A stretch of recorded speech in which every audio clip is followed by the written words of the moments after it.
Marshall Peak, Kabanata 3981. Nagtatagpo ang mga kaaway sa makitid na daan, inusubukan ko lang ang aking makakaya. Huwag mo akong sisihin kung nabigo ito. Kung ito ay matagumpay, pagkatapos ay treat ako ng inumin mamaya. Habang nagsasalita si Yang Kai, binawi niya ang isang bote ng jade, tinanggal ang takip nito, at ibinuka ang bibig ni Senior White bago ibuhos ang laman ng bote sa bibig ni Senior White. Natigilan si Senior White at nilunok ang laman ng bote, at wala siyang oras na magtanong ng anuman bago biglang naging seryoso ang kanyang ekspresyon, at tinitigan niya si Yang Kai na may labis na gulat na ekspresyon. Paano na? Nag-aalalang tumingin sa kanya si Yang Kai. Pagkaraan ng mahabang panahon, biglang nagningning ang mga mata ni Senior White na para bang may naiintindihan siya, at sumigaw siya ng hindi sinasadya sa pagkagulat. Worldly elixir. Kapaki-pakinabang ba ito o hindi? Walang ibang hiniling si Yang Kai kundi sipin siya. Bakit mo pa ako iniistorbo sa ganitong oras? Meron ka pa ba? Sinampal ni Senior White ang kanyang mga labi at ipinakita ang isang ekspresyon ng ayaw. Oo, hindi na nagsalita pa si Yang Kai, at naglabas siya ng isa pang bote ng worldly elixir at ibinuhos ito sa bibig ni Senior White. Nilamon ito ni Senior White bago siya biglang huminga ng malalim, at naalis ang kanyang pagkalungkot kanina. Masiglang sinabi niya. Lumayo ka at panoorin ako, Senior White, buksan mo ang langit at hanapin ang Grand daw ngayon. Si Yang Kai ay tiyak na tumakas at lumipad ng 50 kilometro palayo bago siya huminto. Nang tumingin siya kay Senior White mula sa malayo, nakita niya si Senior White na naka-cross-leg sa kalawakan habang gumagawa ng mga sil gamit ang kanyang mga kamay. Kahit na 50 kilometro ang layo nila, malinaw na naramdaman ni Yang Kai na ang magulong enerhiya sa katawan ni Senior White ay mabilis na huminahon, at isang strand ng malalim na aura ang tumataas at bumabagsak ng dahan-dahan. Ito ay talagang kapaki-pakinabang. Hindi mapigilan ni Yang Kai na gumaan ang pakiramdam nang makita niya ito.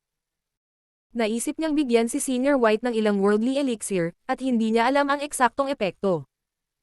Kinuha niya ang worldly elixir mula sa Secret Realm of Heaven and Earth sa Heaven Void Hall, at isa itong spirit elixir na ipinanganak lamang noong nabuo ang langit at lupa. Sa oras na iyon, nakakolekta siya ng malaking halaga ng worldly elixir, ngunit hindi niya talaga ito ginamit. Niya na ang dahilan kung bakit mas malakas ang Iron Blood Great Emperor kaysa sa iba pang Great Emperors ay dahil kinuha niya ang origin liquid sa Heaven Void Hall. Kinain na ito ni Yang Kai noon. Nang pumasok ang likido sa kanyang tiyan at nagkaroon ng epekto, malinaw pa rin niyang naaalala ang pakiramdam ng langit at lupa na naghiwa-hiwalay sa pagtataranta. Ang kasalukuyang kondisyon ni Lao Bai ay ang kanyang yin, yang, at 5 elements ay nasa kaguluhan, at ang bagong nabuo na mini-universe world sa kanyang katawan ay hindi matatag. Naisip ni Yang Kai na maaaring may pakinabang ang likidong ito. Ngayon, tila ito ay higit pa sa pagiging epektibo. Ito lang ang tamang gamot para sa problema. Sa paglipas ng panahon, nawala ang magulong aura at napalitan ng kapangyarihan ni Yin, Yang, at 5 elemento. Unti-unting nagmula sa katawan ni Senior White, at sa ilalim ng pangunawa ng kanyang divine sense, tila isang bagong mundo ang isinilang doon. Nasa sabik si Yang Kai, at hindi gumagalaw ang kanyang mga mata. Bagamat hindi niya alam kung gaano katagal bago siya umabant sa Heaven Opening Realm, sa karanasang ito, mas marami siyang karanasan kapag umabant siya sa hinaharap. Hong! Isang mapurol na tunog ang nagmula sa 100 kilometro ang layo habang ang tunog ng isang mahusay na kampana ay umalangaw mula sa katawan ni Senior White. Habang kumalat ang tunog, kumalat ang isang vibration wave mula sa kanya. Habang umaalingaw ang vibration wave, biglang lumalim ang aura ni Senior White. Hong hong hong! Ang vibration wave ay patuloy na kumalat, at ang aura ni Senior White ay tumaas. Wala nang anumang pakiramdam ng kaguluhan, at isang malabong multo ang dahan-daang lumitaw sa kanyang likuran. Sa simula, ang anino ay hindi masyadong malinaw, ngunit sa paglipas ng panahon, ang anino ay unti-unting naging matatag. Laming-galing si Yang Kai sa paligid at hindi maiwasang magulat dahil ang multo ay ang first in, at tila bumalik siya sa first in. Ito dapat ang mini-universe world ni Senior White. Biglang naintindihan ni Yang Kai. Sa ngayon, isang mini-universe world lang ang nakita niya na kabilang sa Heaven Opening Realm. Ito ay ang mini-universe world ng Fire Spirit Earthly Guardian, si Duanhai ng Kikiaolan. Matapos lumunin ng Thousand-Jointed Worm at mahiwalay kay Zhang Ruoshi, si Yang Kai ay ipinakilala ni Duanhai sa mundong iyon. Ito ay isang dagat na may nag-iisang isla sa dagat. Tila iba ang mini-universe world ng bawat cultivator. Si Senior White ay isang waiter ng First In, at ang First In ay napakahalaga sa kanya. Ang mini-universe world na kanyang na-condense pagkatapos umabant sa Heaven Opening Realm ay base sa First In. Naiintindihan ni Yang Kai. Ang sitwasyon ni Senior White ay naging matatag, at ilang sandali lang bago siya sumulong sa Heaven Opening Realm. Malubhang nasugatan din si Yang Kai, kaya naupo na lang siya ng naka-cross-leg at inayos ang kanyang paghinga para gumaling ang kanyang mga sugat. Lumipas ang mga araw, at lumakas ang aura ng World Force. Unti-unti, tumigas ang ilusyon na mini-universe world, at biglang kumalat ang isang kamanghamanghang kapangyarihan mula sa katawan ni Senior White. Sa mini-universe, binuksan ni Senior White ang kanyang mga mata, at ang kidlat ay lumitaw sa kawalan. Tumangala siya sa langit at umungol. Ang dagandong ay gamulong at niyanig ang Nine Heavens. Ang mini-universe world ay kumislap, at nawala sa katawan ni Senior White. Pagkatapos, isang figure ang kumislap sa harap ni Yang Kai. Si Senior White ay tumawid sa layo na 50 kilometro at nagpakita sa kanyang harapan. Nakangiting tumingin ito sa kanya. Huwag mo akong batiin. Ililibre kita ng inumin mamaya. Hindi magtatagal. 7 o 8 araw. Sagot ni Yang Kai. Imposibleng maingat na kalkulahin ang oras sa kawalan, ngunit matagal na mula noong nakalunok si Senior White ng Origin Liquid. Ang ikinatuwa ni Yang Kai ay walang ibang mga master na dumaan sa lugar na ito sa nakalipas na ilang araw, kung hindi, sila ay naalerto. 7 o 8 araw na. Nagtataka ako kung kumusta ang Lady Boss. Sumimangot si Senior White at mukhang nag-aalala. Dati, nakita nila ni Yang Kai ng kanilang mga mata na ang Lady Boss ay hinahabol ng 4 na Heaven Opening Realm Cultivators. 2 sa kanila ay nasa 6th grade Heaven Opening Realm, at ang 2 pa ay nasa 5th grade Heaven Opening Realm. Habang tumatagal ang kanilang laban, mas malayo ang kanilang narating. Kahit na malakas ang Lady Boss, nasugatan siya pagkatapos ng lahat. At saka, paano siya magiging katapat nilang 4? Nag-isip si Yang Kai at sinabing, ang Lady Boss ay hindi tanga. Paano siya makakasama sa mga taong iyon kung alam niyang hindi siya katapat para sa kanila? Kung ako siya, magtatago ako sa Universal Palace o magtatago sa Star City sa teritoryo ng Golden Rainbow. Tumanggo si Senior White, may katotohanan yan. Sa kasong iyon, ang Heavenly Palace ay mas malamang. Hindi niya alam kung ano ang Star City sa teritoryo ng Golden Rainbow.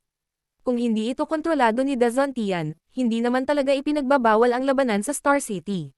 Kahit na nagtago ang Lady Boss doon, magiging walang silbi. Gayunpaman, ang palasyo ng universo ay ganap na ipinagbabawal na magkaroon ng salungatan dito. Kung hindi, ito ay magiging kalaban ng lahat ng Blessed Paradise. Sa pagtingin sa 3,000 mundo, sino ang magkakaroon ng ganoong katapangan? Pumunta tayo sa Heavenly Palace. Mabilis na nagpa siya si Senior White. Kailangan mo bang patatagin muna ang iyong kaharian? Tanong ni Yang Kai. Kaka-advance pa lang niya at hindi pamilyar sa kapangyarihan ng Heaven Opening Realm. Bagamat naabot na niya ang 5th grade Heaven Opening Realm, kung talagang nakatagpo siya ng isang kaaway, mahirap sabihin kung gaano karaming lakas ang magagamit niya. Walang oras, unti-unti mong makikilala ito sa hinaharap. Gagamitin na sana ni Senior White ang Universal Escape Technique habang nagsasalita siya. Nang lumingon siya, nakita niya si Yang Kai na nakatingin sa kanya nang walang magawang ekspresyon. Hindi niya maiwasang sampilan ang ulo.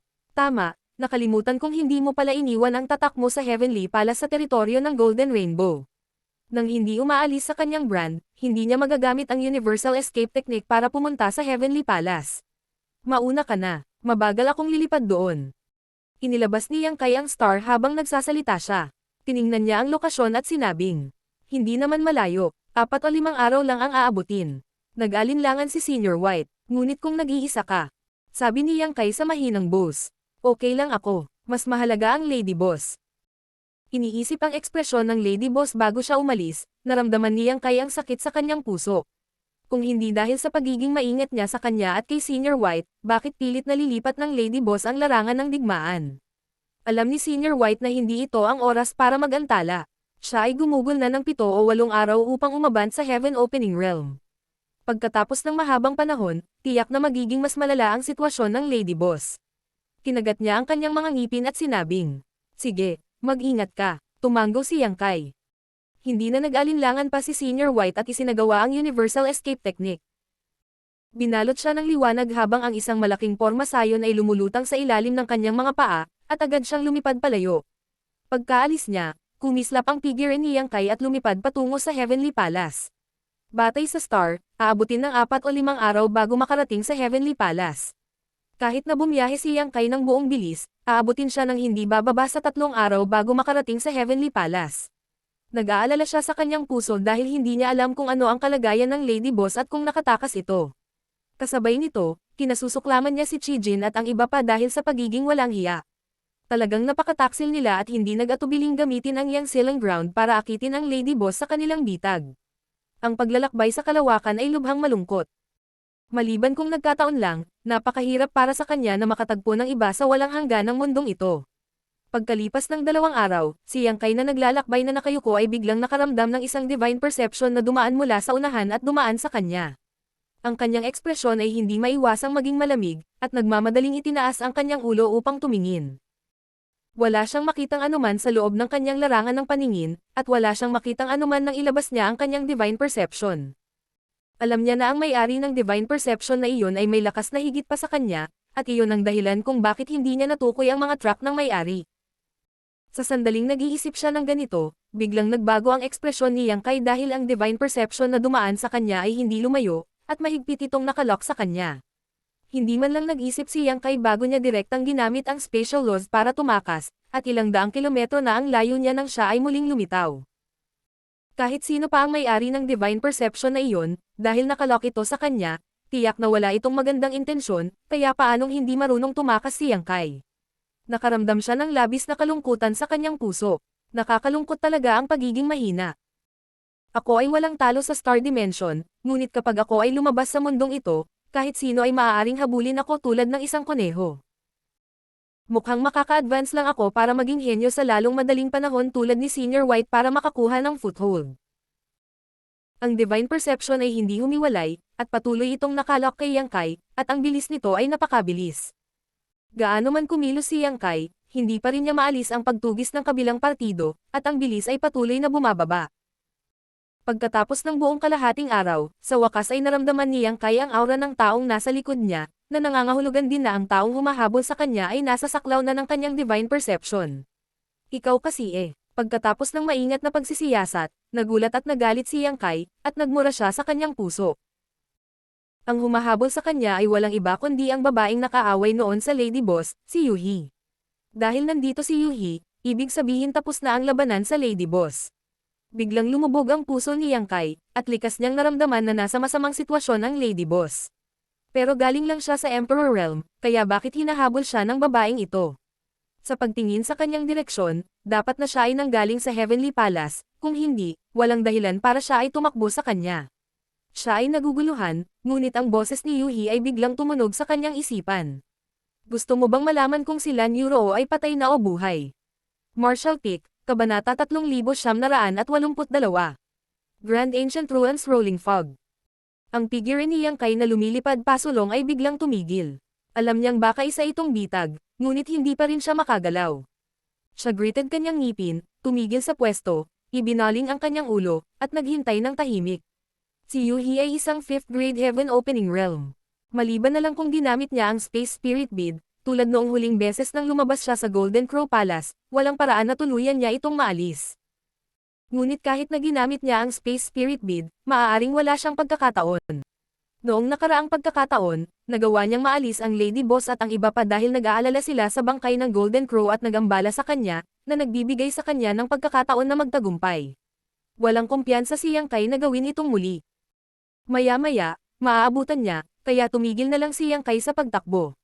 Wala siyang naramdamang anumang layunin ng pagpatay mula kay Yuhi, kung hindi siya mangangahas na maging pabaya. Hindi nagtagal, lumitaw ang figure ni Yuhi sa larangan ng pangitain ni Yang Kai, at pagkaraan ng ilang sandali, mahigit 10 milya ang layo ng babae. Itinaas ni Yang Kai ang kanyang kamay. Huwag kang lalapit, o huwag mo akong sisihin sa pagiging walang awa. Habang nagsasalita, gumawa siya ng selyo na may marangal na tingin. Huminto si Yuhi at tahimik na tumingin sa kanya. Noon lamang napagtanto ni Yang Kai na ang babaeng ito ay tila malubhang nasugatan. Nakaramdam siya ng pagsabog ng kagalakan sa kanyang puso, alam na ito ang obra maestra ng Lady Boss, ngunit hindi niya alam ang huling resulta ng labanan, kaya hindi niya maiwasang hindi mapalagay. Isang kakaibang tingin ang sumilay sa mga mata ni Yuhi, at ngumiti ito sa kanya. Gusto mo bang malaman kung buhay si Lan Yuroo o hindi? Oo, desididong sabi ni Yang Kai. Napabuntong hininga si Yuhi at sinabing, huwag kang mag-alala, hindi pa siya patay. Malamig na bamantong hininga si Yang Kai. Gusto ninyong kunin ang buhay ng Lady Boss. Mangarap ka, sinabi ni Yuhi. Dahil malaki ang tiwala mo sa kanya, bakit ka tumigil? Sa huli, hindi ka lang ba nag-aalala? Ano? Gusto ko lang kumpirmahin. Pinaningkitin siya ni Yang Kai. Ngayon, ikaw na ang mag-alala. Kung hindi mamamatay ang Lady Boss, sa tingin ko matatapos na ang iyong magagandang araw. Oo, paulit-ulit na tumango si Yuhi, at bahagyang umubo. Matatapos na talaga ang mga magagandang araw ko, kaya hinanap kita. Ngumisi si Yang Kai. Ano ang silbi ng paghahanap sa akin? Sa tingin mo tutulungan kita na makipagpayapaan? Sinabi ni Yuhi. Hanggat ikaw ay nasa aking mga kamay, naniniwala ako na hindi gagawing masyadong mahirap para sa akin ni Sister Lan. At least, makakaupo siya at makakausap ako ng mahinahon. Masyado ka namang nag-iisip. Trabahador lang ako sa First Inn. Nabigo kang magplano laban sa Lady Boss ngayon. Kapag naka-recover na siya, tiyak na isa-isa niyang ay settle ang score sa iyo. Bahagyang nagbago ang ekspresyon ni Yuhi na para bang nai-imagine niya ang eksenang ito. Pinilit niyang ngumiti at sinabing, huwag mong maliitin ang iyong sarili. Bagamat hindi mataas ang iyong lakas, dapat ay may kaunting bigat ka sa panig ni Sister Lan. Bahagyang kumunot ang noo ni Yang Kai. Bago ito, sinabi rin ni Lao Bai na labis siyang pinahahalagahan ng Lady Boss. Ngayong si Yuhi ay nagsabi ng katulad nito, ito medyo natarante siya. Matagal na silang hindi magkakilala ng Lady Boss, at ang tanging koneksyon sa pagitan nila ay ang pagkasira ng First Inn. Gayunpaman, pag-isipan ito ng mabuti, talagang nag-ingat ang Lady Boss sa kanya sa panahong ito. Binigyan niya siya ng 7 maskara, pinino ang Shadowless Veil, at binigyan pa siya ng shuttle mula sa kanyang teritoryo. Noong nakaraang pagkakataon, noong nakipag-away siya kay Hai Gangzi, pinatay pa siya ng Lady Boss sa labas ng Star City. Sa ganitong paraan, ang Lady Boss ay talagang napakabait sa kanya. Si Sister Lan ay malubhang nasugatan at ngayon ay nagpapagaling sa Heavenly Palace. Natatakot ako na hindi siya makarecover kahit 1 taon lang. Iniba ni Yuhi ang paksa. Bago pumunta si Sister Lan sa pwesto ko, sana masundan mo ako. Sumunod ka dahil lang sa sinabi mo. Tinakpan ni Yuhi ang kanyang bibig at tumawa. Kahit nasugatan ako, hindi dapat maging problema ang pagpapabagsak sa iyo. Pinalitan ni Yang Kai ang kanyang mga selyo ng kamay at sumigaw. Maaari mong subukan. Kung maglakas loob ka, yung matandang yun ay iyon kahapon ang magiging katulad mo. Naging seryoso ang ekspresyon ni Yuhi. Matungkad pa rin sa isip niya ang eksenang pinatay ni Elder Yu ni Miemeng. Ang 4th grade Heaven Opening Realm ay ganap na walang kapangyarihan sa harap ni Miemeng. Kahit na ang kanyang spirit avatar ay tinungga at nilunok sa kanyang tiyan. Bagamat siya ay 5th grade Heaven Opening Realm, siya ay nasugatan pa rin. Kumpara kay Elder Yu, hindi siya gaano mas malakas. 4 na pares ng mga mata ang nagsalubong. Ang magagandang mga mata ni Yuhi ay bahagyang naningkit, habang si Yang Kai ay may mapanuksong tingin sa kanyang mukha. Pagkaraan ng mahabang panahon, sa wakas ay sumigaw si Yuhi. Sinusubukan mo bang takutin ako? Inabot niya ang kamay upang sunggaban si Yang Kai. Nanigas ang ekspresyon ni Yang Kai. Wala man lang siyang intensyon para pigilan at hayaan siyang hawakan siya sa kwelyo. Kapag nalantad, wala nang saysay na gamitin ang balat ng tigre bilang watawat. Wala na ang mga gininto ang balahibo ni Miemeng. Ang pagharap sa isang powerhouse tulad ni Yuhi, anumang pagtutol ay humihingi lamang ng gulo. Sa sobrang lapit ng distansya nila, kahit gusto niyang mag-teleport palayo, wala siyang pagkakataon. Tulad ng inaasahan, nagsisinungaling ka. Ngumuso si Yuhi. Itinaas niya ang kanyang kamay at kinatok si Yang Kai sa ulo, hindi masyadong matigas o masyadong magaan. Tinakpan ni Yang Kai ang kanyang ulo at galit na tumingin sa kanya. Sa buong buhay niya ay hindi pa siya natambal sa ulo ng isang babae. Napakalaking kahihiyan iyon, ngunit mas malala ang sitwasyon, kaya't tanging ang kanyang mga ngipin ay naipapalunok lamang. Naglakas loob ka pa ring titigan ako. Itinaas ni Yuhi ang kamay niya at muling kinatok. Napatras si Yang Kai ng 2 hakbang at galit na sumigaw. Binabalaan kita. Kung patuloy kang magiging sobrang maramdamin, huwag mo akong sisihin sa pagiging walang pakundangan. Oh, bahagyang naningkit ang mga mata ni Yuhi. Paano ka magiging impolite? Pakinggan natin. Galit na pinandilatan siya ni Yang Kai, ang kanyang kalungkutan at galit ay umabot sa sukdulan nito. Biglang tumawa ng mahina si Yuhi. Sige, makikipagdil ako sa iyo. Hindi gaanong maganda ang kalagayan ko, kaya hindi ko sasayangin ang lakas ko para makulong ka. Dapat magaling ka at huwag tumakbo. Makakatipid ito ng gulo sa lahat. At least alam mo kung ano ang makakabuti para sa iyo. Tumanggo si Yang Kai na may kasiyahan. Dahil ang babaeng ito ay nagplano na hulihin siya ng buhay upang magamit bilang isang bargaining chip sa hinaharap na mga negosasyon sa Lady Boss, hindi siya dapat gumawa ng anumang bagay sa kanya. Nang walang banta sa kanyang buhay, lumuwag ang kalooban ni Yang Kai. Dahan-daang umiling si Yuhi, wala sa mood makipagtalo sa kanya. Laming-galing siya sa paligid at sinabing. Pagkatapos ay naayos na, sumama ka sa akin. Habang nagsasalita siya, siya talaga ang nanguna. Saglit na nag-alinlangan si Yang Kai bago sumuko sa ideya ng pagtakas. Bagamat bumalik na si Yuhi sa kanya, naniniwala si Yang Kai na basta't gumawa siya ng kaunting hakbang, agad siyang kikilos. Sa harap ng 5th grade Heaven Opening Realm, talagang walang kumpiyansa si Yang Kai na makatakas. Lihim siyang nanumpa, hintayin ang Lady Boss na sunduin ako sa loob ng 1 taon at tingnan kung paano ako maghihiganti. Ngunit pagkatapos ay muli, dapat dumating ang Lady Boss para sunduin siya, di ba? Malinaw na gustong gamutin ni Yuhi ang kanyang mga sugat, kaya hindi nag-abala si Yang Kai na magsabi ng kahit ano sa kanya. Nag-shuttle ang dalawa sa kawalan, tumawid sa isang territory gate pagkatapos ng isa pa. Medyo kakaiba ang pakikitungo nilang dalawa. Sa pangalan, hostage si Yang Kai, ngunit sa totoo lang, hindi siya pinahirapan ni Yuhi. Sa halip, kapag lumilipad, sinasadya niyang bumagal para makasabay siya. Pagkatapos ng 6 o 7 araw na ganito, humigit kumulang gumaling ang mga sugat ni Yuhi. At kasing aga ng 3 araw ang nakalipas, ang babaeng ito ay naging mas madaldal, nagtatanong kay Yang Kai ng maraming bagay. Kapag nasa magandang mood si Yang Kai, makikipag-chat siya sa kanya, at kapag masama ang pakiramdam niya, hindi niya ito papansinin. Hindi mukhang galit si Yuhi, at sa halip ay ngumiti buong araw, na nagpaisip kay Yang Kai kung medyo baluktot ang isip ng babaeng ito. Sa partikular, medyo kakaiba ang paraan ng madalas niyang pagtingin sa kanya. Pagkatapos na dumaan sa territory gate na ito, kailangan pa nating dumaan sa 2 malalaking territory gate bago tayo makarating sa ating destinasyon. Sabi ni Yuhi habang lumilipad, nakaturo sa territory gate sa harap nila. Napakalayo ng bahay mo, sinundan siya ni Yang Kai. Pagkatapos ng ilang araw na magkasama, hindi gaanong kalakas ang puot ni Yang Kai sa kanya. Okay lang, tara doon tayo sa Star Market. May gusto akong bilhin. Walang sinabi si Yang Kai. Wala siyang kapangyarihang magdesisyon, at pupunta si Yuhi saan man niya sabihin. Pero naglakas loob itong babaeng ito na dalhin siya sa Star Market. Hindi ba siya natatakot na samantalahin nito ang pagkakataong makatakas? Mukhang alam ni Yuhi ang iniisip niya.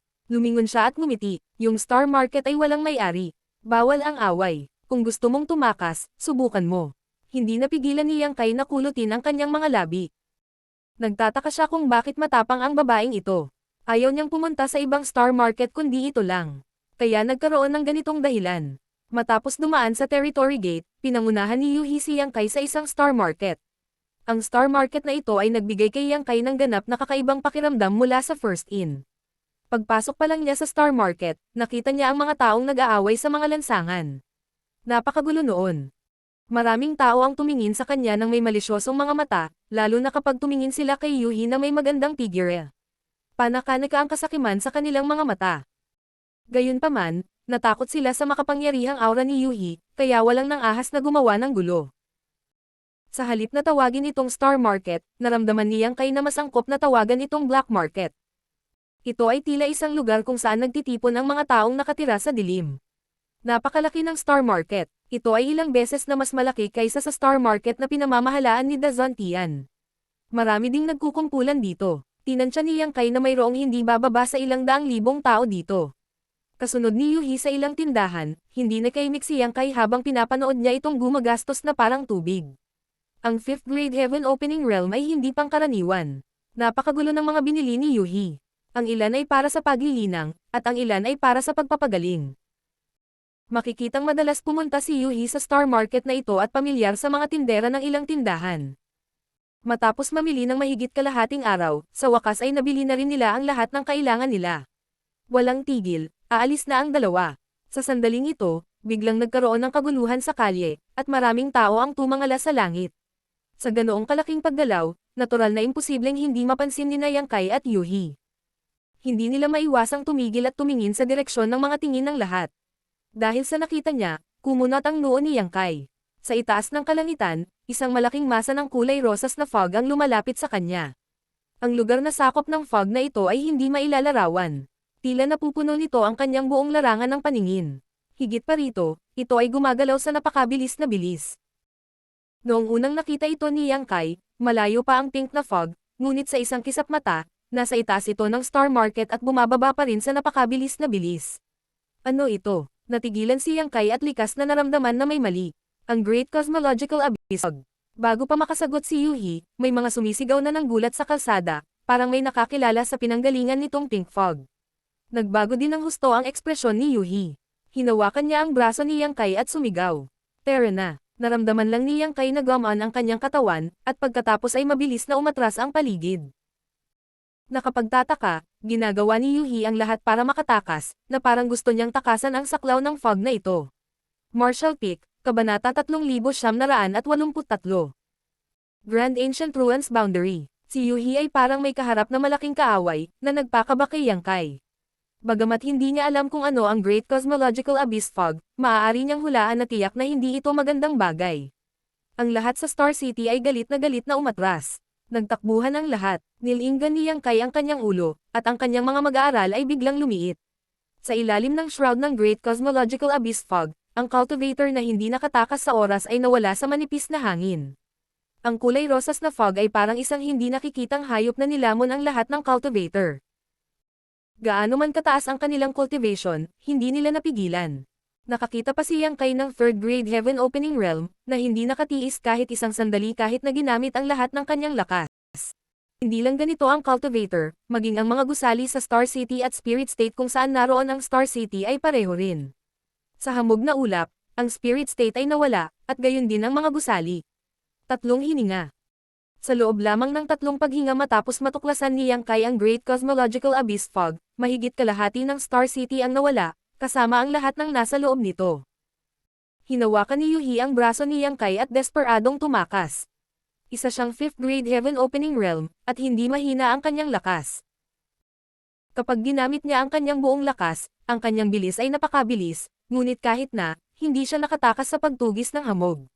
Nang makitang malapit ng abutin ang hamog, natarante si Yang Kai. Pakawalan. Masyadong mabilis ang bilis ng Great Cosmological Abyss Fog. Sa sandaling ito, maaari lamang siyang umasa sa teleportasyon upang magkaroon ng pagkakataong makatakas. Gayunpaman, mahigpit ang pagkakahawak ni Yuhi sa kanya, kaya hindi magagamit ni Yang Kai ang Spatial Law sa kapayapaan. Wala pakialam si Yuhi sa kanya. Hindi alam ni Yang Kai ang tungkol sa kakaiba ng Great Cosmological Abyss Fog, ngunit napakalinaw niya tungkol dito. Naramdaman ang pagpupumiglas ni Yang Kai, tahimik siyang nagturok ng puwersa sa katawan ni Yang Kai. Nanlambot ang katawan ni Yang Kai, at halos samukha siya ng dugo sa galit. At ang panandaliang pagkaantala na ito ang naging dahilan upang mawalan siya ng pinakamagandang pagkakataon para makatakas. Ang kulay rosas na fog ng Great Cosmological Abyss ay tumawid mula sa likuran, na bumalot sa kanilang dalawa sa isang iglap. Nagbago ang paningin ni Yang Kai at nakaramdam siya ng pagkahilo. Napapalibutan ang buong katawan niya ng pink na ambon at wala na siyang ibang makita. Hindi niya mailabas ang kanyang divine sense. Habang siya ay nakakaramdam ng pagkabalisa, ang boses ni Yuhi ay pumasok sa kanyang mga tainga, ang kanyang hininga ay parang mga orchid. Huwag kang matakot. Ang fog ng Great Cosmological Abyss ay walang kapangyarihang pumatay. Hindi ka mamamatay. Napakunot ang noo ni Yang Kai nang marinig niya ito. Dahil wala itong lethality, bakit ang maraming cultivator sa Star City ay sobrang takot at hindi mapalagay nang makita nila ang fog ng Great Cosmological Abyss? Higit pa rito, nakita niya ang hindi mabilang na cultivator na nilamon ng fog ng Great Cosmological Abyss gamit ang kanyang sariling mga mata. Buhay pa ba ang mga taong iyon? Ang kanyang katawan ay dumaan sa kadiliman na para bang siya ay nahulog sa isang walang katapusang bangin. Isang maselang figure ang bumungad sa kanya. Kahit na hindi niya ito nakikita, alam ni Yang Kai na si Yuhi iyon. Lihim siyang natawa sa kanyang puso. Ang isang 5th grade heaven opening realm ay talagang nakaramdam ng kawalan ng katiyakan.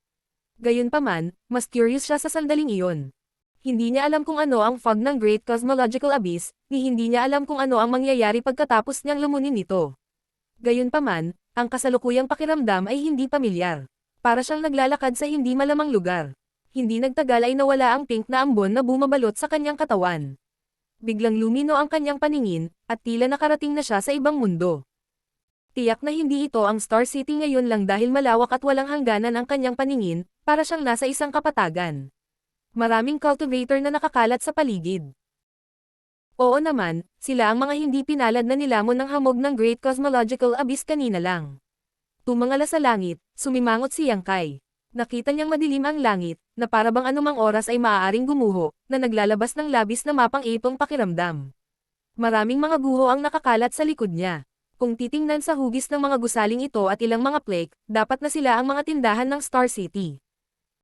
Iyon ang unang pagkakataon na nakakita si Yang Kai ng kakaibang eksena na maaari pang lumunok ng ilang gusali, kaya hindi niya maiwasang magkaroon ng kakaibang ekspresyon. Iba-iba ang reaksyon ng mga cultivator na nilamon.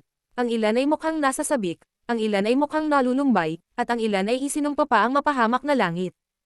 The Great Cosmological Abyss Realm. Si Yuhi ay tumingin sa paligid at bumulong. Hindi ko inaasahan na totoo ang mga chismis. Ang Great Cosmological Abyss Realm. Lumingon si Yang Kai para tingnan siya. Noon lang niya napagtanto na nakahawak na pala ito sa braso niya, at hindi niya maiwasang mapababa. Bumitaw si Yuhi at tumba. Sa labas ng sansinukob na ito, mayroong 3,000 mundo na kinokontrol at inookupahan ng iba't ibang malalaking puwersa. Gayunpaman, bilang karagdagan sa mga kilala sa mundo, mayroon ding ilang nakatago sa kawalan, tulad ng Great Cosmological Abyss Realm. Ang Great Cosmological Abyss Realm ay lilito minsan sa 1,000 taon, at sa tuwing ito ay lilito, ito ay isang flash sa kawali. Walang makakahanap ng mga bakas nito maliban kung mapalad silang makapasok sa lugar na ito. Maswerteng pagkakataon, tumaas ang kilay ni Yang Kai. Parehong mapalad na pagkakataon at sakuna. Lumingon si Yuhi at sumulyap sa kanya. Ang Great Cosmological Abyss Realm ay misteryoso at hindi maarap. Lumilipad ito sa labas ng universo at wala sa mundo. Kung hindi ito isang maswerteng pagkakataon, ano ito? Ngumisi si Yang Kai. Kung talagang mapalad na pagkakataon, bakit ka tumakas sa gulat kanina?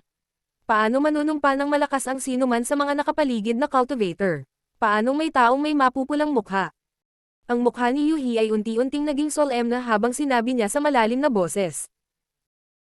Noong nakaraan, narinig ko lang na kapag lumitaw ang Great Cosmological Abyss Realm, ang Great Cosmological Abyss Realm ay mababalot ng fog at lahat ay lalamunan. Lamang kapag ako nakita ko ito ng sarili kong mga mata alam ko bang totoo ang mga chismis. Nang marinig ito, nag-isip si Yang Kai. Mula sa sinabi mo, posibleng umalis sa Great Cosmological Abyss Realm. Sinabi ni Yuhi, syempre, kung imposibleng umalis, paano kumalat ang chismis tungkol sa Great Cosmological Abyss Realm? Gayunpaman, ang lugar na ito ay hindi maaaring sirain ng mga panlabas na puwersa. Hanggat manatili ka dito sa isang tiyak na tagal ng panahon, natural na maaari kang umalis. Gaano katagal? Napakunot ang noo ni Yang Kai. Nang marinig na posibleng umalis sa Great Cosmological Abyss Realm, hindi gaanong nag-alala si Yang Kai. Natatakot siyang matrap siya sa mapahamak na lugar na ito para sa natitirang bahagi ng kanyang buhay. Hindi ako sigurado. May nagsasabi na ito ay 10 taon, may nagsasabi na ito ay 20 taon, at ang iba ay nagsasabi na ito ay 50 taon o 100 taon. Tila ang limitasyon ng oras ng Great Cosmological Abyss Realm ay naiiba sa bawat oras. Ang ekspresyon ni Yang Kai ay naging solemna. 10 o 20 taon ay maayos, ngunit kung sila ay talagang nakulong dito sa loob ng 50 o 100 taon, ito ay magiging kaunti, masama. Ang Great Cosmological Abyss Realm ay hindi magandang lugar. Dapat kang mag-ingat. Muli siyang tinitigan ni Yuhi at mataimtim na sinabi. Kung 10 tao ang pumasok dito, hindi na masama kung ang 1 o 2 ay makakaalis ng buhay. Napakadelikado ba dito? Kumunat ang noo ni Yang Kai. Si Yuhi ay tumango. Maraming sinaunang nalalabing hayop ang naninirahan dito. Bawat isa sa kanila ay malupit sa lakas at madaling masakir ang buong lungsod at angkan. Bukod dito, ang puso ng tao ang pinakamamapanganib. Habang nagsasalita siya, sinulyapan niya ang cultivator na may iba't ibang ekspresyon. Bahagyang tumango si Yang Kai. Sinabi mo lang na ang lugar na ito ay isang pagkakataon at isa ring sakuna. Sa wakas ay naiintindihan ko na ang sakuna, ngunit nasaan ang pagkakataon? Tumawa si Yuhi. Ang Great Cosmological Abyss Realm ay nagbubukas ng 1 beses bawat 1,000 taon, at hindi lahat ay maaaring makapasok dito sa bawat oras. Kung ang Great Cosmological Abyss Mist ay magwawalis sa kawalan, natatakot ako na kahit na magbukas ang Great Cosmological Abyss Realm, walang pwedeng pumunta dito. Sa pagkakaalam ko, ang huling beses na may dumating sa Great Cosmological Abyss Realm ay libu-libong taon na ang nakalilipas. Pagkatapos ng libu-libong taon ng pag-aalaga, hindi mo ba naisip na ang lugar na ito ay isang nakatagong kayamanan? Lumiwanag ang mga mata ni Yang Kai nang marinig niya ito. Nagpatuloy si Yuhi. May mga taong nakahanap ng sapat na kapangyarihan dito at direktang umabant sa High-Grade Heaven Opening Realm nang umalis sila. Natagpuan ng ilang tao ang Great Cosmological Abyss Fruit dito at direktang umabant sa susunod na baitang. Ang ilang mga tao ay pinasuko pa ang mga sinaunang nalalabing hayop dito at natangay sa 3,000 mundo. Mayroong hindi mabilang na mga halimbawa ng mga tao na umakyat sa langit pagkatapos makakuha ng mga benepisyo dito. Sinasabing ang mga pinuno ng Xuanyuan Cave Heaven, True Martial Cave Heaven, at Hanyuan Cave Heaven ay minsang dumating sa Great Cosmological Abyss Realm. Nagulat si Yang Kai nang marinig niya ito. Hindi pa niya narinig ang Great Cosmological Fruit dati, ngunit ang epekto ng pagpayag na tumaas ang kultibasyon ng isang tao sa pamamagitan ng minor realm ng isang tao ay masyadong hindi kapanipaniwala. Hindi naiwasang magtaka ni Yang Kai kung talagang umiiral ang ganoong bagay. Bukod dito, ang Xuanyuan Grotto Heaven, True Martial Grotto Heaven, at Chaos Grotto Heaven ay kabilang sa mga nangungunang Grotto Heaven, at ang kanilang mga pinuno ay hindi bababa sa Grade 8 Heaven Opening Realm Experts. Paano kaya napunta ang ganoong karakter sa Great Cosmological Realm? May kinalaman ba ang matataas nilang tagumpay sa mga karanasan nila rito? Ang lahat ay hindi alam, ngunit ang tanging bagay na masisiguro ni Yang Kai ay talagang maraming pagkakataon sa Great Void Realm, at hindi sila maliit. Kung hindi, bakit napakaraming cultivator ang nasa sabik? Bigla na naman sumimangot si Yuhi. Masyadong maraming tao ang pumapasok sa oras na ito. Natatakot ako na wala pang masyadong tao na dumarating sa Great Cosmological Abyss Realm dati. Ang pagkakataong ito ay nagkataon din. Ang Great Cosmological Abyss Mist ay tumawid sa isang Star City. Tinansya ni Yang Kai na ang mga tao sa buong Star City ay hindi makatakas at lahat ay nilamon ng Great Cosmological Abyss Realm. Daan-daang libong tao mula sa buong Star City ang nagtipon sa Great Cosmological Abyss Realm, na masasabing isang historical precedent. Gayunpaman, nadama ni Yang Kai na hindi dapat napakaraming tao ang nagtitipon dito. Malamang na nagkalat sila noong pumasok sila sa Great Cosmological Abyss Realm, kaya kakaunti lang ang libu-libong tao dito. Habang malalim ang iniisip niya ay bigla siyang nakarinig ng matinis na sigaw. Nagulat, lumingon si Yang Kai at tumingin. Nakita niya ang isang grupo ng mga tao na nakapalibot sa isang malaking lalaki na may hawak na saber, na humaharap sa isa pang grupo ng mga tao. Sa harap ng grupo ay isang cultivator na nakadamit na parang utusan. Sa sandaling iyon, puno ng sakit ang kanyang mukha habang nakahawak sa kanyang tiyan, baka sa kanyang mukha ang takot. Sa kanyang tiyan, may dagwang sugat na may umaagos na dugo. Halatang dulot ito ng malaking lalaking may hawak ng saber. Ang malaking tao na may sable ay mukhang disdain at galit na sumigaw. Sasabihin ko ito muli, sumama ka, o mamatay. Ang pinuno ng grupo ng mga taong nakaharap sa kanya ay mukhang tindera ng isang tindahan. Nang marinig ito, nagbago ang kanyang ekspresyon at ikinulong niya ang kanyang mga kamay. Lahat tayo ay nagkakaproblema, kaya dapat tayong tumulong sa isa't isa. Bakit ang dali mong manakit ng iba? Ang aking Spring Herb Hall ay walang taga-suporta. Hindi ka ba natatakot sa paghihiganti sa hinaharap para sa paggawa nito? Ngumisi ang malaking lalaking may sable. Paghihiganti. Pag-usapan natin ito mamaya. Pagkasabi niya noon ay hamampis siya ng kanyang sable. Malaki ang pagbabago sa ekspresyon ng tindera at gusto na niyang umatras, ngunit ang malaking lalaking may sable ay mas malakas kaysa sa kanya. Nang maglazlaz ang sable mula sa tuktok ng kanyang ulo, ang sable light, namumulaklak at direktang hinati ang tindero sa kalahati. Nang makita ito ng mga katulong na nakatayo sa likod ng tindero, lahat sila ay napasigaw sa takot at nagsitakas sa lahat ng direksyon. Tumawa ng malakas ang malaking lalaking may sable at inutusan ang kanyang mga nasasakupan. Kunin ninyo ang lahat ng spirit pills sa shop na ito. Huwag mag-iwan ng isa sa likod. Ang mga tao sa likod niya ay sumugod sa isang solong file at sumugod sa gumuhong tindahan. Itinaas nila ang mga sirang pader at nangolekta ng mga bote ng spirit pills sa kanilang mga supot. Martial Peak, Kabanata 3984. Walang Open Heaven Master sa Grand Ancient Ruins. Puso ng tao. Malamig na tumawa si Yuhi. Puno ng panunuya ang kanyang tono, ngunit wala siyang balak na makialam. Ang Star Market ay isang magulong lugar. Hindi banggitin na ito ay nilamon sa Great Cosmological Realm, kahit sa labas, madalas may mga taong nakikipaglaban hanggang sa kamatayan sa mga lansangan. Laminggalinga si Yang Kai sa paligid at nakitang maraming katulad na eksena. Ang lahat ng mga tindahan sa Star Market ay nilamon na sa Great Cosmological Realm, at maging ang mga paninda sa mga tindahan ay hindi naligtas. Ngayong lahat ay nakulong dito at ganap na nahiwalay sa labas ng mundo, natural na naging sikat na mga bagay ang mga paninda sa mga tindahang iyon, lalo na ang mga lugar tulad ng Spring Herb Hall na nagdadalubhasa sa pagbebenta ng mga table tas. Paborito iyon ng cultivator. Bagamat sinubukan ng mga tindero at mga tauhan ng mga tindahang iyon ang kanilang makakaya na pigilan sila, paano nila mapipigilan ang grupong ito ng mga taong parang lobo at tigre? Nagkalat silang lahat at nilinis ang mga paninda sa mga tindahan. Tumigil kayong lahat, mamamatay ang sino mang maglalakas loob na hawakan ang mga gamit ng Spring Herb Hall ko. Sa isang mahigpit na sigaw, isang nasa katanghaliang gulang na matandang lalaki ang sumugod mula sa hindi kalayuan at lumapag sa harap ng gumuhong Spring Herb Hall. Ang matalim niyang mga mata ay inilibot ang paligid na may paghamak. Nang makita siya ng staff ng Spring Herb Hall, tuwang-tuwa sila at nagsiksikan sa kanya. Sumigaw ang isa sa mga tauhan. Master, kailangan mong itaguyod ang hustisya para sa amin. Hindi lamang ninakaw ng taong ito ang aming mga table tasks, ngunit pinatay din niya ang tindera sa isang laslas. Sinulyapan ng bagong dating ang bangkay ng tindera sa lupa, saka tumangala sa malaking lalaking may sable. Napatay mo ba? Sumimangot ang malaking lalaking may sable at bakas ng takot ang mga mata nito, ngunit hindi nagtagal, nawala ang bakas na ito ng takot. Ipinatong niya ang sable sa kanyang balikat at ngumisi. Master Kang, matagal di tayong hindi nagkita. Bumantong hininga ang matandang may apelyidong Kang. Dingyi, matapang ka. Alam mo naman na lalaki ko ito, pero naglakas loob ka pa ring umatake. Sa tingin ko ay pagod ka ng mamuhay.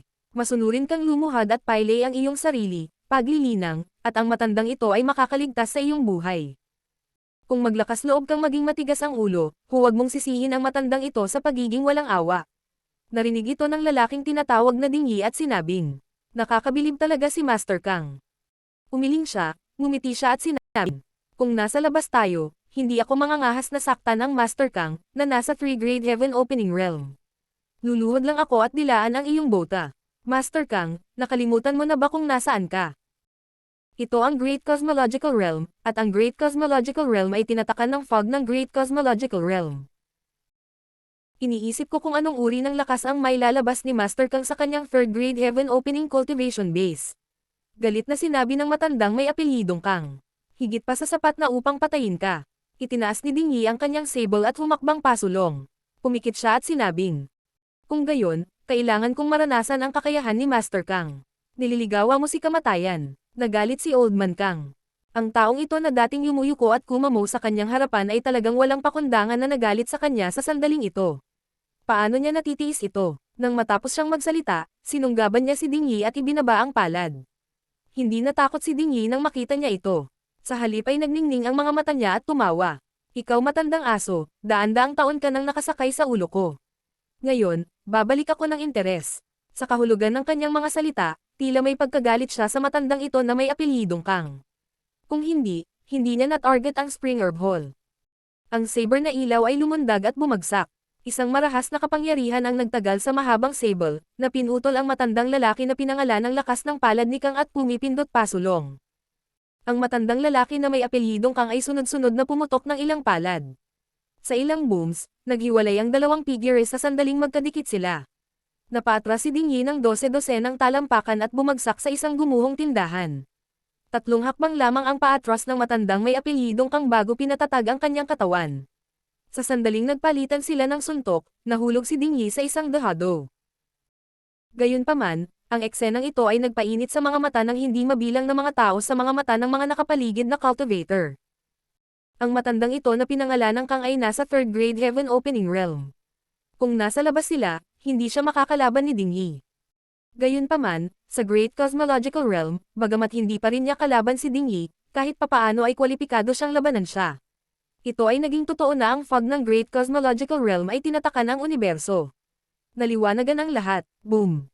Tulad ng napipigang kulog na dumadaloy sa lupa, si Dingyi ay nagmamadaling lumabas ng gumuhong gusali dala ang kanyang saber.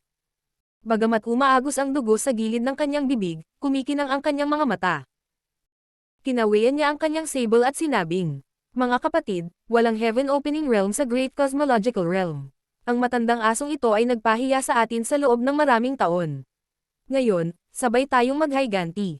Sa sandaling sinabi niya iyon, ang mga cultivator na sumunod kay Dingyi noon ay nabigla. Ipinatawag nila ang kanilang mga lihim na kayamanan at sinundan si Dingyi upang salakayin ang matandang may apelyidong Kang. Malaki ang pagbabago ng ekspresyon ng matandang may apelyidong Kang. Bagamat ang mga manggagawa ng Spring Herb Hall ay nagsanib puwersa upang tumulong, ang malaking agwat sa mga numero ay hindi mapunan. Umalangaw-ngaw ang mga hiyawan, at ang mga manggagawa ng Spring Herb Hall ay bumagsak sa lupa at namatay sa wala pang 3 paghinga. Maging ang matandang may apelyidong Kang ay tinamaan ng kapangyarihan ng ilang lihim na kayamanan at nagluwa ng dugo.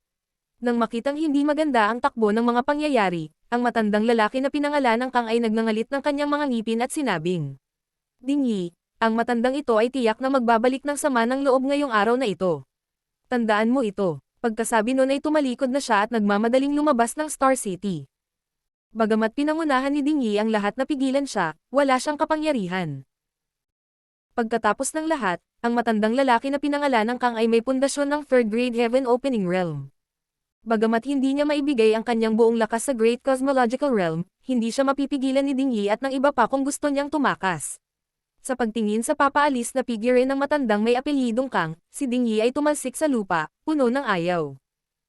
Sa Star City, hindi mabilang na mga tao ang nanood ng eksenang ito na may iba't ibang iniisip. Ang iba ay masaya, ang iba naman ay malungkot. Itinaas ni Dingyi ang kanyang mga braso at sumigaw sa tamang oras. Mga kapatid, tayong mga Emperor Master ay namumuhay sa isang mapagpakumbaba at mahirap na buhay sa labas ng sansinukob na ito, lahat ay salamat sa mga mapagmataas na Heaven Opening Realm Master. Ngayon, ang langit ay nagbigay sa amin ng isang magandang pagkakataon upang makapasok sa Great Cosmological Realm. Gusto mo pa bang hayaan ang mga mapagmataas na Heaven Opening Realm Master sa iyong mga ulo? Bakit hindi mo sundin itong Dingyi at baligtarin ang langit na ito at patagin ang lupang ito? Kapag umalis ka sa hinaharap, magagawa mo ring ibaba ang tingin sa lahat ng may buhay. Ang mga salitang ito ay labis na nakakapukaw at umaalingaw-ngaw sa puso ng marami, lalo na iyong mga Emperor Realm Masters na palaging binubuli ng mga cultivator ng Heaven Opening Realm Master. Lahat sila ay sumasalamin sa mga salita ni Dingyi at nagnanais na mabaligtad ang sitwasyon, nag-aapoy ang kanilang mga mata, may passion habang nakatitig sa kanya. Sa isang iglap, maraming tao ang nagtipon-tipon sa paligid ni Dingyi, na para bang gusto nilang sundin ang kanyang pangunguna. Masayang ibinaling ni Yang Kai ang kanyang ulo upang tingnan si Yuhi. Ang fog ng Great Cosmological Realm ay pinipigilan ang universo, at walang Heaven Opening Realm Master sa Great Cosmological Realm. Bagamat hindi niya alam kung ano ang apelyido ng matandang lalaki sa tunay na cultivation ni Kang, dahil sinabi ni Dingyi na siya ay isang third grade Heaven Opening Realm Master, hindi ito dapat magkamali. Gayunpaman, sa labanan ngayon, ang matandang lalaki na pinangalan ng Kang ay nagpakita lamang ng lakas ng pinakamataas na Emperor Realm Master. Nasaan ang kapangyarihan ng Heaven Opening Realm Master? Sa pag-iisip pabalik sa sinabi ni Dingyi noon, may mga hula si Yang Kai sa kanyang puso. Saglit na nag-alinlangan si Yuhi bago bumantong hininga. Oo, kahit na ang fog ng Great Cosmological Realm ay hindi nakamamatay, ito ay lubhang kakaiba. Kung ito ay sumalakay sa katawan, ito ay tatatakan ang Lesser Universe World. Sa madaling salita, sa Great Cosmological Realm, ang Heaven Opening Realm Master ay hindi maipakita ang kanilang buong lakas, kaya naman may kasabihan na walang Heaven Opening Realm Master sa Great Cosmological Realm. Tinitigan siya ng malalim ni Yang Kai saglit bago ngumisi. Kung gayon, nagkakaproblema ka. Hindi niya maiwasang matawa sa langit. Sa orihinal, medyo nalungkot si Yang Kai na bigla siyang nahulog sa ganoong lugar. Pakiramdam niya, kung hindi siya na-hostage ni Yuhi, baka hindi niya na-encounter ang ganoong sitwasyon, pero ngayon, parang kailangan niya itong pasalamatan ng maayos. Sa Great Cosmological Realm, ang Lesser Universe World ng Heaven Opening Realm Master ay tinatakan. Sa pagkakasara ng Lesser Universe World, ang lakas na maipapakita ng isang Heaven Opening Realm Cultivator ay limitado, tulad ng matandang iyon na may apelyidong Kang, na nasa tuktok ng Emperor Realm. Kung hindi dahil dito, paanong ang matandang lalaki na may apelyidong Kang, isang third grade Heaven Opening Realm Cultivator, ay bugbugin ni Dingyi at ng iba pa? At sa antas ng Emperor Realm, kailan pa natakot si Yang Kai sa sinuman? Hindi niya akalain na darating ang panahon na magagawa niya ang anumang gusto niya sa labas ng Universe World. Bahagyang sumangot si Yuhi. Paano kung ang Universe World ay selyado na? Ang Heaven Opening Realm Cultivator ay isang Heaven Opening Realm Cultivator kung tutuusin. Ang kanyang pundasyon ay naruroon, at ang mga ordinaryong tao ng Emperor Realm ay hindi maaaring maging katapat niya. Inilagay ni Yang Kai ang kanyang mga kamay sa likod at walang pakialam na sinabi. Iyon ay dahil hindi mo maisip kung ano ang kaya ko. Pagkatapos ng isang paghinto, nagpatuloy siya. Bukod dito, ang bilang ng mga tao mula sa Emperor Realm sa Star Market na ito ay higit sa 100 beses kaysa sa mga Heaven Opening Realm Cultivator. Kung ang isang tao ay hindi tugma, paanong ang 10 ay hindi tugma? Galit na sabi ni Yuhi. Gusto mo akong kalabanan? Lumingon si Yang Kai at ngumiti. Hindi na kailangan iyon. May gagawa ng hakbang laban sa iyo.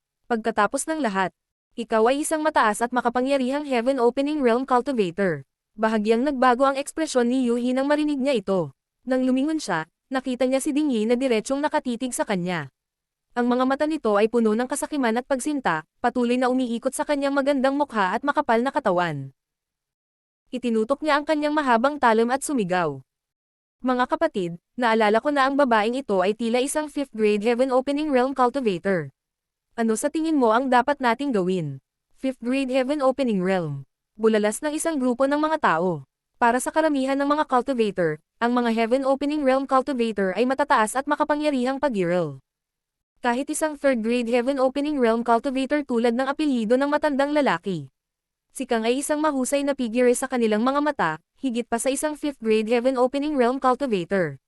Maraming tao ang hindi pa nakakita ng ganoon kalakas na eksperto sa kanilang buhay. Ito ay lalo na para sa alindog ni Yuhi. Ang kanyang pares ng peach blossom na mga mata ay puno ng tubig, bilang kung kaya nilang akitin ang mga kaluluwa. Sa isang iglap, maraming tao ang napukaw, at ang kasakiman ay ipinanganak. Ibaba mo siya. Paano kung isa kang 5th grade Heaven Opening Realm Cultivator?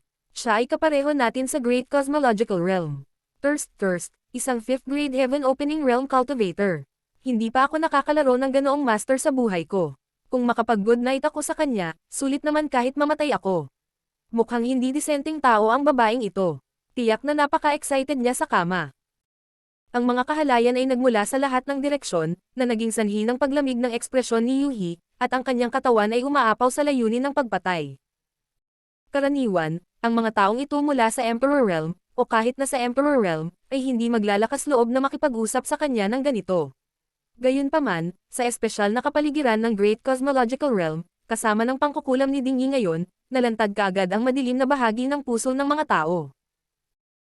Tila ang karumal-dumal lamang ng mga salita ang makapagbibigay ng malaking kasiyahan sa grupong ito ng mga tao, at ang kanilang mga salita ay naging lalong hindi matiis. Nanginginig si Yuhi sa galit. Kinagat niya ang kanyang mga ngipin at sumigaw. Nililigawan mo si kamatayan. Ngumisi si Ding Yi at sinabing. Tumakas na sa kahihiyan ang huling nagsabi niyan. Madam, kung alam mo kung ano ang makakabuti sa iyo, mas mabuting sumuko ka ng masunurin. Kung gayon, baka maalagaan kita ng mabuti. Pero kung hindi, huwag mo kaming sisihin na hindi kami marunong magpapakita ng awa kapag nag-away tayo mamaya. Habang nagsasalita siya, kumikislap ang ilaw ng sable sa kanyang mahabang sable kaya mas lalo siyang naging mabangis.